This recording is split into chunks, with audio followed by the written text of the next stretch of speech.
खरं म्हणजे इतके पुरुष असताना ते अध्यक्ष असूनही त्या म्हणतायत की अजून महिलांवर अन्यायच होतोय, त्याच्यामुळे महिलांना अजून नेमकं काय द्यायचं म्हणजे तुमच्यावरचा अन्याय दूर होईल. काय त्याग करायचा मामा? आता फेटे सुद्धा महिलाच बांधतायत, पुरुष तसेच आहेत. आणि पुरुष संरक्षक समित्या आता स्थापन होत आहेत, त्याच्यावरून अन्याय कुणावर होतोय याचा अंदाज तुम्ही घ्या. जुन्या परंपरा एवढ्या लवकर आपल्याला मोडता येणार नाहीत. महिलांवर अन्याय होतोय म्हटल्यावर बरेच दिवस तसंच म्हणावं लागेल, आणि आमच्या बऱ्याच पिढ्या गेल्यानंतर ती जागा पुरुष घेतील की आमच्यावर अन्याय होतोय. कविता संग्रह एका महिलेचा आहे, अध्यक्ष एक महिला आहेत, अनेक महिला इथं उपस्थित आहेत. आणि गोसावीताईंनी सांगितलं की भाषणाची उत्सुकता आहे. आपल्यालाही उत्सुकता असेल भाषण ऐकण्याची, नाही संपण्याची. कारण एखादा विद्वत्तापूर्ण माणूस सहन होऊ शकतो, अख्खं विचारपीठच जर विद्वत्तापूर्ण असेल तर श्रोत्यांचं काय होत असेल. त्यात 4-4 प्राध्यापक. तरी डॉक्टर महबूब यांनी खूप पटकन आवरलं. प्राध्यापक असल्यावर खरं घंटाच ठेवली पाहिजे इथे. एखादी घंटा वाजली की आता थांबवा भाऊ तुम्ही, संपलं तुमचं वगैरे असो. पण कवितेचा अत्यंत सुंदर आणि वेचक उलगडा या ठिकाणी झाला, स्वरूप समजलं.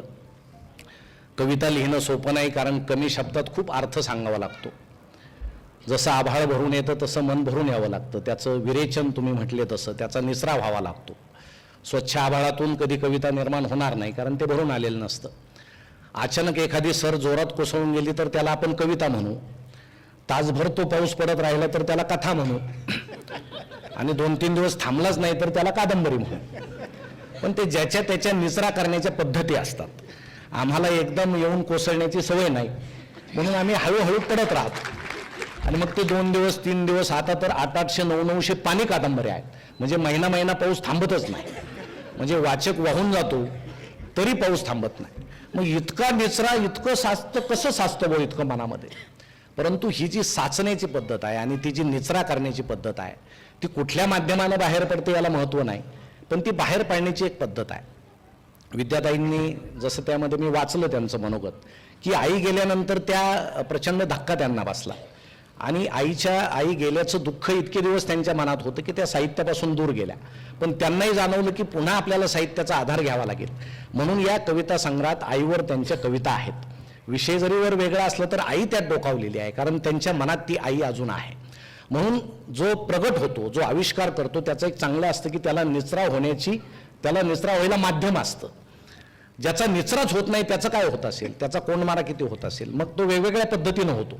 म्हणजे समाज विघातक माणसं जे आपण म्हणतो या समाजात आहेत, ते निचरा न होणारे असतात. मग ते त्या पद्धतीनं त्यांचा निचरा होतो.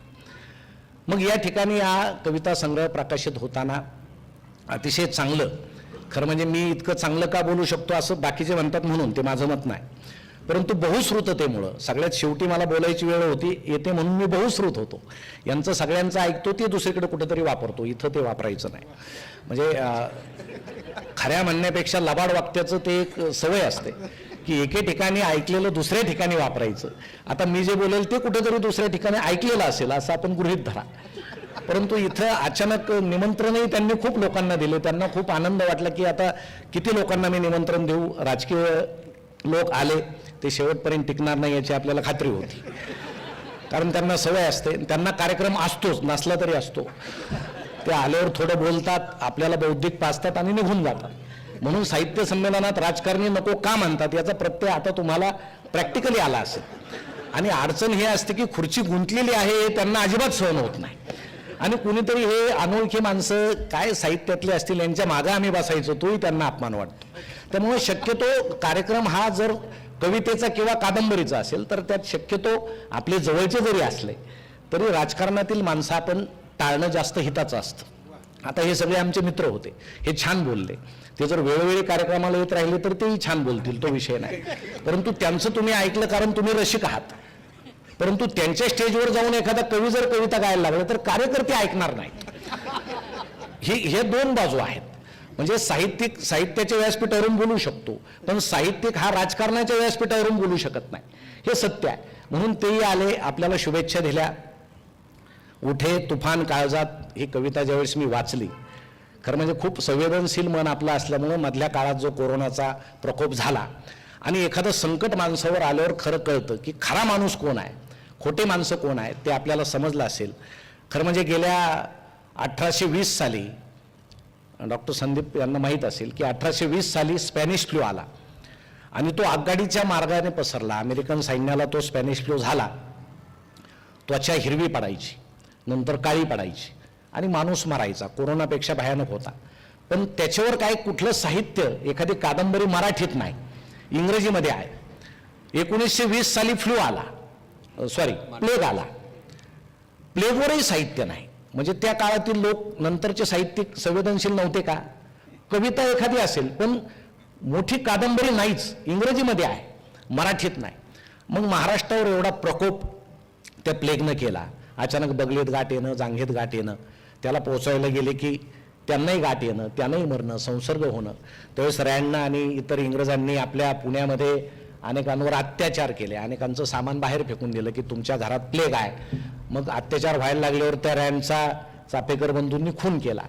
हे सगळं प्लेगच्या बाबतीत सांगता येतं. पण प्लेगच्या काळामध्ये जी सामाजिक परिस्थिती होती, जी राजकीय होती, जी आर्थिक होती, तिचं वर्णन कुठल्या साहित्यात का येत नाही हा फार मोठा प्रश्न आहे. पण आता मात्र कोरोना संपल्यानंतर यावर साहित्यामध्ये त्याचे पडसाद उमटायला लागले. त्याचं हे कारण आहे ही कविता, की तुफान त्यांच्या काळजात जे उठलं, मधला जो भयंकर काळ होता, की डॉक्टरांना नावं ठेवण्यात मजा नाही.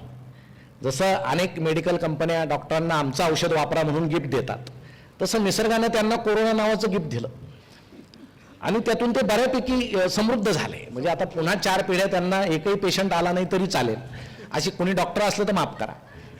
चांगले डॉक्टरही होते की ज्यांनी मोफत आणि खरं खरं सांगितलं की तुम्ही गोळ्यानंच बरा व्हाल, तुम्हाला सलाईन लावण्याची गरज नाही, तुम्हाला व्हेंटिलेटर लावण्याची गरज नाही. पण व्हेंटिलेटर मोकळा असेल तर पेशंटला लगेच ते लावायचं, त्याचा स्कोर किती असला तरी. आणि तो गंभीर असला आणि व्हेंटिलेटर मोकळं नसेल तर इथं जागा नाही म्हणून सांगायचं. म्हणजे लाख रुपये घेतल्याशिवाय गेट उघडत नव्हते असे हॉस्पिटल होते की ॲम्ब्युलन्समध्ये पेशंट आणल्यानंतर गेटमध्येच लाख रुपये द्या, नगरमध्ये, लांब नाही, तुम्हाला आम्ही प्रवेश देतो, तुम्हाला ॲडमिट करून घेतो. भयंकर सगळं झालं. नातलग त्यांच्या जवळ नाहीत आणि आपले लोक असे गेले. म्हणजे आपल्या अंत्यविधीला कोणी नसणं याची इतकी वाईट गोष्ट नाही. म्हणजे आपण नसतो हे चांगलं आहे त्या काळामध्ये पाहायला. कारण खरं म्हणजे अंत्यविधी हा असा प्रकार असतो की आपण कसं जगलो याचं ते मूल्यमापन आहे. पण ते बाकीच्यांना कळतं, त्याला समजत नाही. तो गेला तरी त्याच्या जवळ जाता आलं नाही, प्लास्टिकात त्यांना गुंडाळलं गेलं. व्हेंटिलेटर लावताना आपण परिचारिकांचं दुःख यामध्ये मांडलं की कसा त्या पेशंटला घास भरवायचा, की पटकन तो मास्क वर करायचा, घास भरवायचा आणि पुन्हा तो खाली करायचा. 1 सेकंद जरी ऑक्सिजन त्याला मिळाला नाही तरी त्या पेशंटचं काय होत असेल. असे अनेक भयंकर प्रकार जे आपल्याला माहीत नाहीत, असे आपल्या कल्पना शक्तीच्या पलीकडचे प्रकार या मधल्या काळात घडलेले आहेत. अवयांची तस्करी होणे इथपर्यंत सगळे प्रकार आहेत. मग हे सगळं होत असताना जे संवेदनशील मन आहेत ते गप्प कसे, ते का बोलले नाही? खाजगीत आम्ही खूप बोललो, खाजगीत आम्ही चर्चा केली, बोललो की असं त्यानं केलं, तसं केलं. पण धाडसानं फार कमी लोक पुढे आले आणि यामध्ये गरीब अक्षरशः आम्ही का जगलो असा त्यांना प्रश्न आहे. कारण जमिनी विकून ते जगले. मध्यमवर्गीयांनी आहे तो पैसा त्यात घातला, आता मध्यमवर्गीय गरीब झाले आणि श्रीमंतांनी बेड अडवून ठेवले की माझा स्कोर वाढला तर काय होईल म्हणून आधीच बेड अडवायचं, सोडायचं नाही. मोठमोठ्या राजकारण्यांनी मोठमोठ्या हॉस्पिटलमधले बेड अडवून ठेवले, काही झालेलं नसताना मला जर काही झालंच तर आधीच बेड गुंतवलेलं बरं. ही सगळी जी सामाजिक परिस्थिती आहे, आता गावागावाकडे अनेक टपऱ्या उघडलेले आपण पाहतो, दुकानं उघडलेले पाहतो, लघुउद्योग पाहतो. हे नोकऱ्या गेलेले लोक आता गावाकडे आलेले आहेत. ज्यांनी जमिनी विकल्या आणि शहरात गेले, ज्यांना मातीशी नाळ जोडलेली नव्हती, त्यांना पुन्हा आता मातीचं आकर्षण वाटू लागलेलं आहे. म्हणजे हे सगळे प्रकार जे घडलेले आहेत ते एका कोरोनामुळं सगळ्या आर्थिक, सामाजिक, राजकीय ग्रामीण भागावर एक विलक्षण असा परिणाम केलेला आहे. आणि तो परिणाम जो झालेला आहे त्याचं प्रतिनिधित्व ही कविता करते. जरी त्यांनी कवितेतून हे सगळं म्हणलं नसलं तरी कोरोना ही किती भयानक लाट होती, त्यानं किती लोक उद्ध्वस्त झाले, काही घरांना कुलूप लावण्याची वेळ आली, अक्षरशः माणसं जिवंत राहिले नाही अशी परिस्थिती होती. त्या काळात गमती सुद्धा घडल्या. सरकारी दवाखान्यातून 2 बहिणींना फोन आला, तुमचे वडील गेले, अंत्यसंस्कार करावे लागले. अंत्यसंस्काराला तिथं भटजीबुवा उपस्थित होते. 3-4 हजार त्यांचा रेट होता भटजीबुवांचा. बरं, आपण जवळ जायचं नाही अंत्यसंस्कार करताना, मग मंत्रच म्हणतायत की शिवाय देतायत त्याचाही पत्ता नाही, कारण पैसे मिळाल्यावर नुसतं ओठ हल्लेलं दिसलं तरी पुरेसं झालं. आणि मग त्या बहिणींनी वडिलांचा अंत्यसंस्कार केला, ते अस्थी विसर्जित केल्या आणि 15 दिवसांनी पुन्हा त्यांना फोन आला, तुमचे वडील गेले. आणि मग ह्या पुन्हा गेल्यावर यांनी सांगितलं की चुकून नावसाधर्म्यामुळे आम्ही ते सांगितलं, खरे वडील आत्ता तुमचे गेलेले आहेत. मग कुणाच्या अस्थी त्यांनी नेऊन टाकल्या माहीत नाही. हे सगळं जे विलक्षण आहे, हे जे धक्के पचवत आमची पिढी आता इथपर्यंत आलेली आहे, आणि आता हा कोरोना संपत आलेला आहे. मला तो WHO ते काय अध्यक्ष दिसले, ते काळे सावळे, की असं वाटतं आता लगेच लाट येणार आहे. त्यांचा चेहरा कोरोनापेक्षा भयंकर आहे. म्हणजे असे माणसं वरून हे करायला आहे की रेमडेसिवीर वापरू नका ते सांगतायत. आमचे लोक रेमडेसिवीर वापरतायत. दिलेलं रेमडेसिवीर आमच्या पेशंटला दिलं जाईलच याची खात्री नाही, कारण आम्हाला जवळ जायचं नाही. ते रेमडेसिवीर ठेवून पाणी दिलं की काय दिलं याचा पत्ता नाही. नातलगाने आणलेले ऑक्सिजनचे सिलेंडर निम्मा पेशंटला द्यायचं, निम्मा दुसऱ्या पेशंटला द्यायचं, दोन्हीकडे बिल लावायचे. एका पीपीई किटचं बिल 1000 रुपये एका पेशंटला लावलं, 50 पेशंट त्याच पीपीई किटवर तपासायचे, प्रत्येकाच्या बिलामध्ये 1000 रुपये लावायचे, एका पीपीई किटचे 50,000 रुपये घ्यायचे. हे सगळं भयंकर घडलेलं असताना या समाजातील सुजाण लोक गप्प का आहेत, हा फार मोठा प्रश्न आहे. मग साहित्यिक म्हणजे काय, त्याला वेदना झाल्यानंतर त्याने मांडायला नको का? कारण महबूब साहेब ज्याप्रमाणे तुम्ही म्हटले की वास्तवाला आपण सामोरं गेलं पाहिजे. ठीक आहे, मामा म्हटल्याप्रमाणे कविता फुलं वगैरे येत राहील, ती सुरुवातीची भावना असते. कुठलाही लेखक कवी सुरुवातीला आईवर लिहितो, कारण आई आपल्या हृदयाचा अविभाज्य भाग असतो. आईवर कविता येणं साहजिक आहे, आईवर कथा येणं साहजिक आहे, निसर्गावर येणं साहजिक आहे, पाना फुलावर येणं साहजिक आहे, प्रेमावर येणं साहजिक आहे. ह्या पहिल्या सुरुवातीच्या गोष्टी आहेत. एक कविता संग्रह, 2, 3, 4. तुम्ही 10व्या ती कविता संग्रहात सुद्धा जर पानं फुलंच घेतले तर तुम्ही इतके दिवस काय केलं, हा फार मोठा प्रश्न आहे. तुम्ही पाना फुलातच रमतात का? फक्त फुलपाखरू उडतानाच तुम्हाला दिसलं का? दुष्काळात सुकलेल्या गवतावर फुलपाखरू उडतच नाही ते तुम्हाला दिसलं नाही का? ते गवत का वाळलं? आमचा शेतकरी कुठल्या परिस्थितीत आहे? त्याला हमी भाव का मिळत नाही? याची एखादी कविता का येत नाही? हे जे सगळं होत असताना आम्ही आता वास्तवाला भिडलं पाहिजे. जसं आधीच्या वक्त्यांनी सांगितलं की हिजाब कुणी घालावा, नमाज कुणी पडावं, कुणी कुठला पोशाख घालावा, आता हे सरकार ठरवायला लागलं. काही दिवसांनी तुम्ही काय खावं, नाश्त्याला काय खावं, दुपारी काय खावं, संध्याकाळी काय खावं, हे सरकार ठरवेल. तुम्ही आता योगासनं करा, हे सरकार आता सांगते. तुम्ही योगासनं करा, आयुष्य वाढवा, आणि वाढलेलं आयुष्य पुन्हा योगासनात घालवा, अशी ती पद्धत आहे. तुम्ही चांगला व्यायाम करा, व्यायाम करून काय होतं? आयुष्य वाढतं. वाढलेल्या आयुष्यात काय करायचं? व्यायाम करायचा. तुम्ही करता कशाला?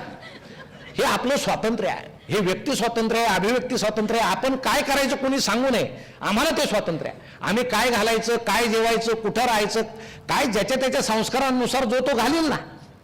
स्त्रिया अमुक पद्धतीनं ड्रेस घालतात म्हणून फार संस्कृती बिघडली असं म्हणू नका. तुम्ही काय करता? तुमची वर्तणूक संस्कृतीला धरून आहे का? अजिबात नाही. या सगळ्या गोष्टी सांगणारे जे लोक आपण निवडून दिलेले आपण म्हणतो, आणि ते तिथं गेल्यानंतर आपल्यावर जे विचार लादायला लागले, ते सध्या सगळ्यात मोठं अरिष्ट आहे. म्हणून साहित्यिकांनी त्याला भिडलं पाहिजे, वास्तवाला भिडलं पाहिजे. तुम्ही वास्तव लिहा. 70 कविता आहेत, मान्य आहेत, अतिशय सुंदर आहेत. त्यातली एखादी कविता, काही वास्तववादी कविता याच्यामध्ये आहेतच, नाही असं नाही. पण आता सर्व विचारवंतांनी, लेखकांनी या वास्तवाला भिडलं पाहिजे. सध्या काय चाललंय त्यावर आलं पाहिजे. आम्ही सरकारचा निषेध करतो म्हणून काहींनी पुरस्कार परत दिले आपल्यातल्या, ठीक आहे, तो मार्ग असेल. पण पुरस्कार परत दिल्यावर समजलं की यांना पुरस्कार मिळाला होता. काहींना परत दिल्यावर समजलं की अरे यांना मिळाला होता. म्हणजे आता मिळाल्यावर प्रसिद्धी मिळत नाही, परत दिल्यावर जास्त मिळते, म्हणून काही परत द्यायला लागले. आता मी तर पुरस्कार परत देऊ शकत नाही, कारण मला पुरस्कार मिळालेलाच नाही. आणि तुम्ही जर इतके अभिमानी आहात तर घेऊच नका. जाहीर झाला त्याच दिवशी सांगा, या सरकारचा मी निषेध करतो, तुमची वर्तणूक, तुमचं आचरण लोकशाहीला धरून नाही, हा पुरस्कार मला नको. ती हिंमत तर तुमच्यात नाही. पुरस्कार घ्यायचा, लाखाचा चेक पुन्हा पुन्हा तपासून पाहायचा, एखादा शून्य कमी पडला की काय, पुन्हा बँकेत तो वाटला की नाही, त्याची हा जे लबाडपणा आहे, हे लबाड साहित्यिक आणि विचारवंत कवी होऊ शकत नाहीत, अजिबात होऊ शकत नाही. जे सत्य आहे ते मांडा. साहित्य आणि तुमची वर्तणूक यात साम्य पाहिजे. साहित्यामध्ये वास्तव मांडताना तुमचं वागणं जर लबाडीचं असेल तर तुमच्या हातून कधीही सकस साहित्य निर्माण होऊ शकत नाही. म्हणून या ठिकाणी एका कवयित्रीनं, ज्या शिक्षिका आहेत, आणि शिक्षिका म्हटल्यावर समजावून सांगण्याची पद्धत असते. जसं ज्ञानेश्वरांनी ज्ञानेश्वरीमध्ये सर्वांना समजेल अशा ओव्या लिहिल्या, तसं शिक्षकांना सवय असते, समोर विद्यार्थी असतात, ते 40तले सगळेच बुद्धिमान असतील असं नाही. त्यांना वाटतं परत परत हे रिपीट केलं पाहिजे.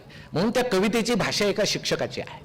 मध्येच त्यांच्यातला शिक्षक जागा होतो. शाळेवर कविता आहे, एक पोलिसावरची कविता वाचून मला आश्चर्य वाटलं की एका कवित्रीनं कसा पोलिसाचा संबंध आला बा, यांच्यावर एखादी केस झाली होती की काय का काय, पण मला आल्यावर समजलं की त्यांचे मिस्टर पोलीस आहेत.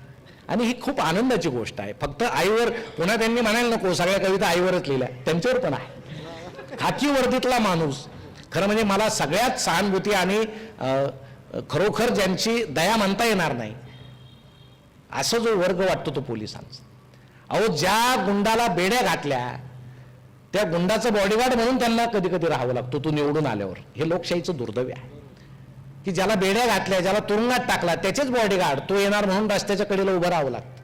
इतका स्वाभिमान आम्हाला गहाण टाकावं लागतो नाईलाजानं. मनात प्रचंड संताप येतो की याला मी 2 लाथा घातल्या होत्या तुरुंगात, आता याला सॅल्यूट करायची वेळ आली. हे फार वाईट आहे, पण हा नाईलाज आहे. म्हणून खाकी वर्दीतला माणूस त्यांनी लिहिला. पर्यावरणावर त्यांनी लिहिलं, जसं आपण आत्ता बोलला की पर्यावरणाचं आपल्याला सगळ्यांना समजतंय. सरकारवर आता अवलंबून राहण्यात मजा नाही. ज्यावेळेस 2 माणसं, एक जण खड्डा खांदत होता रस्त्याच्या कडेला, दुसरा त्यावर माती लोटायचा. एक खड्डा खांदायचा, दुसरा त्यावर माती लोटायचं. एकाने विचारलं काय, ते म्हटले आम्ही सरकारी माणसं आहोत, माझ्याकडे खड्डा खांदायचं काम आहे, एकाकडे झाडं लावायचं काम आहे आणि याच्याकडे माती लोटायचं काम आहे. झाडं लावणार आज रजेवर आहे, आम्ही आमचं काम करतो, नाही तर आम्हाला नोटीस येईल. मी खड्डा खांदतो, हा माती लोटतो. आता तो येईल त्यावेळेस पाहिजे झाडं कधी लावायचे कधी नाही. हे सरकारी वृक्ष संवर्धन आहे. म्हणून आता सरकारवर अवलंबून राहण्यात मजा नाही. निदान एक झाड आपण लावलं पाहिजे. जाताना आपण नेतोच ना एक झाड, जाताना एक झाड बरोबर घेऊन जातोच आपण, नाही का. अहो, त्या स्मशानामध्ये लाकडाची ट्रक आली तर नाटलगच पळायचे लाकडं घ्यायला. त्या कोरोनाच्या काळात आमचा नंबर लवकर लागणार नाही, 5 मिनिटात ती ट्रक मोकळी व्हायची. ॲम्ब्युलन्सच्या रांगा लागलेल्या असायच्या. नगरमध्ये इतका धूर झाला की त्या नागरिकांनी शेवटी विनंती केली की आता हे प्रेत गावाकडे जाऊ द्या, बाहेर जाऊ द्या, कारण घराघरात धूर शिरायला लागला. हे सगळे पर्यावरणाचे विलक्षण प्रश्न आहेत. आणि या कोरोनाच्या काळात काय काय घडलं, कुठल्या कुटुंबावर काय वेळ आली, हे फार भयंकर आहे. सगळ्यांना लॉकडाऊनमध्ये राहावं लागलं, घरामध्ये राहावं लागलं. स्त्री किती काम करते हे पुरुषांना पहिल्यांदा कळालं. त्या काळात जर इंटरनेट नसतं तर काहींनी आत्महत्या केल्या असत्या. आणि कुटुंबाच्या दृष्टीनं त्याला नेट होतं तेच बरं आहे, तो त्यात गुंतलेला बरा आहे, कारण तो काय फार प्रेमळ वगैरे कुटुंब वसल अजिबातच नाही, घरात थांबायची सवयच नाही. म्हणजे आता तुम्ही म्हणतात आमचे किती प्रश्न आहे, प्रश्नाला इथून सुरुवात होते नाही. आणि हे प्रश्न तुम्हाला सोडवायचे असतील तर मराठी भाषा बदलण्यापासून तुम्हाला सुरुवात करावी लागेल. कारण मराठी भाषेत सुद्धा सन्मानजनक जे शब्द आहेत ते पुरुषवाचक आहेत, अवमानजनक शब्द हे स्त्रीवाचक आहेत. तो रथ म्हणजे असा आयतदार असतो, तो रथ, ती बैलगाडी, रथ किती आयतदार आहे म्हणून तो, आणि बैलगाडी अशी आहे म्हणून ती बैलगाडी नाही. तो जिरेटोप, ती टोपी, जिरेटोप किती मोठा आहे, टोपी अशी किरकोळ आहे म्हणून ती टोपी. मराठी भाषेत सुद्धा तुम्हाला सुरुवात तिथून करावी लागेल. तो पेपर म्हणजे मुख्य पेपर, ती पुरवणी, वाचली तर वाचली, नाही वाचली ती पुरवणी. म्हणजे हे सगळं विलक्षण आहे. म्हणून आता इथं जे आपण जे सर्व म्हटलात अभिजात भाषेविषयी, तुम्हाला स्पष्ट सांगतो मामा, अभिजात भाषा किती वर्षापूर्वीची आहे, किती चांगली आहे याच्यापेक्षा अभिजात भाषेचा दर्जा मराठीला मिळणं न मिळणं हे फक्त आता राजकारण्यांच्या हातामध्ये आहे. कारण अभिजात भाषेचा दर्जा दिल्यानंतर 600 ते 700 कोटी रुपये त्या भाषेच्या संवर्धनासाठी द्यावे लागतात. आणि हे केंद्र जे भाजपचं आहे ते या सरकारला ते पैसे येऊ देईल का, हा फार मोठा प्रश्न आहे. म्हणून मराठी किती चांगली आहे हे सगळ्याला माहीत आहे. रंगनाथ पठारेंच्या समितीनं मराठी किती छान आहे, किती पूर्वीची आहे, किती संपन्न आहे सगळं सांगितलेलं आहे. प्रश्न येतो तुमच्याजवळ, प्रश्न येतो आता राजकारण्यांजवळ की मोदी सरकार ठाकरे सरकारला दरवर्षी 700 कोटी रुपये देणार का, हा प्रश्न आहे. बाकी मराठी किती छान आहे हा विषय फार बाजूला आहे. कन्नडला दिली, तमिळीला दिली, संस्कृतला द्यावी लागली कारण ती जागतिक भाषा आहे. 6 भाषांना, आणि त्यामध्ये राजकीय बरेच डावपेच होते. म्हणजे केंद्र सरकारला कोंडीत पकडून स्वतःच्या भाषेला अभिजात भाषेचा दर्जा घेतलेले राज्य आहे. मग आता आपण नुसतीच मागणी करायची, विनंती करायची की काय करायचं हे ज्याच्या त्याच्या हातात आहे, हा राजकीय प्रश्न आहे. म्हणजे पुन्हा तिथं राजकारण आलं. म्हणून या सगळ्या गोष्टी होताना हा कविता संग्रह आपल्या समोर ज्यावेळेस येतो, एक शिक्षिका ज्यावेळेस गणिताच्या शिक्षक आहेत, खरं म्हणजे त्या कुठल्या विषयाच्या आहेत याला महत्त्व नाही, कारण प्रतिभा कुणाच्या मनात उमलेल, कारण हा सगळे नंतरचे विषय आहेत. आपण कुठल्या शाखेत जातो, ते उपजीविकेचे विषय आहेत असं माझं मत आहे. आपण जरी इंटरव्ह्यूला म्हणत असलो की मला नवीन पिढी घडवायची आहे, तसा काही विषय नसतो. आपल्याला नोकरी करायची आणि नोकरी लागली म्हणून आता आपल्याला नवीन पिढी घडवायची. म्हणजे असंही मी म्हणत नाही आपण इतकं धाडशी व्हा की आपल्या संस्था प्रमुखांवर लिहा, तसं काही करू नका, कारण ते आपली गरज आहे. ते आमच्यासारख्याला सांगा, आम्ही लिहू, आम्हाला काही अडचण नाही, पण तुम्ही लिहू नका. म्हणजे धाडशी सुद्धा जरा प्रमाणातच आपण झालं पाहिजे. परंतु जे जे समाजामध्ये संवेदनशीलपणे आपल्या मनाला टोचतं ते आपल्या कवितेतून निश्चितपणे आपण या ठिकाणी मांडलं पाहिजे. आपला हा कविता संग्रह शब्दगंध साहित्यिक परिषदेनं प्रकाशित केला. सुनील असेल, शर्मिलाताई असेल, भगवान असेल, राजेंद्र उदाके असेल, अनेक आमचे सगळे मित्र आहेत. ही शब्दगंधची ज्योत ते तेवत ठेवत आहेत, तेल संपू देत नाहीत. कायम कविता संग्रहात अहो सोपं नाही. एखादी साहित्यिक संस्था इतकी टिकवणं, कुणाचं अनुदान नसताना, कुठल्या समितीवर नसताना, ना भाषा सल्लागार समितीवर आहेत. आता ते कसे होतात ते आम्हाला माहीत आहे, त्याच्यामुळे तुम्ही त्या भानगडीत पडूच नका. म्हणजे ज्याला मराठी धड येत नाही तोही आता सदस्य असतो. म्हणजे नगरमधले चांगले आहेत, मी बाहेरच्यांचं सांगतो. असा सगळा तो प्रकार आहे, ते काही विचारू नका बुवा, नाही का. म्हणून साहित्यात सुद्धा राजकारण असतं, राजकारणात सुद्धा थोडा साहित्यिक दडलेला असतो. पण याच्या पलीकडे जाऊन सौ विद्याताईंनी हा जो कविता संग्रह आविष्कारित केला, आता त्यांनी न थांबता वेगवेगळ्या विषयांना भिडावं, खूप लिहावं, उत्तर त्यांच्या शब्दामध्ये. कारण मॅडम आपण वाचलंच पाहिजे. जो साहित्यिक आहे त्याला असं म्हणायची वेळ येऊ नाही की आपण वाचलं पाहिजे. पण काही साहित्यिक म्हणतात मी वाचतच नाही, कारण त्याचं अनुकरण करण्याची मी फार शक्यता आहे, म्हणून मी वाचत नाही, मी माझंच लिहितो. अरे तू तुझंच लिहितो तर तुला शब्द आठवतात कुठून? हा शब्दसंचय जर वाढवायचा असेल तर प्रकांड वाचन आणि बहुश्रुत होणं हे अत्यंत गरजेचं आहे. तुम्ही पहा, भांडण करताना काही जणांना प्रचंड संताप येतो, पण तोंडातून शब्द फुटत नाही, चेहरा असा वेडा वाकडा होतो. ओळखून घ्यायचं याचं वाचन कमी आहे, त्याला शब्दच आठवत नाही. संताप तर आलाय पण बोलायचं काय? म्हणजे मराठी भाषा समृद्ध भांडणातून सुद्धा होते. म्हणजे एकानं एक शिवी दिली की पुढचा दुसरी देतो, रिपीट करायची नसते. आणि सगळ्या शिव्या संपल्या की शिव्यांचं कलम सुरू होतं. म्हणजे ओळी ती शिवी इथपर्यंत मराठी भाषेची समृद्धता आहे. परंतु यासाठी बहुश्रुतता आणि शब्दसंचय वाढवणं, म्हणून अखंड वाचनानं साहित्यिकाच्या कवीच्या मनाची मशागत होत असते. म्हणून आपण खूप वाचत राहा आणि खूप लिहित राहा. त्यासाठी तुम्हाला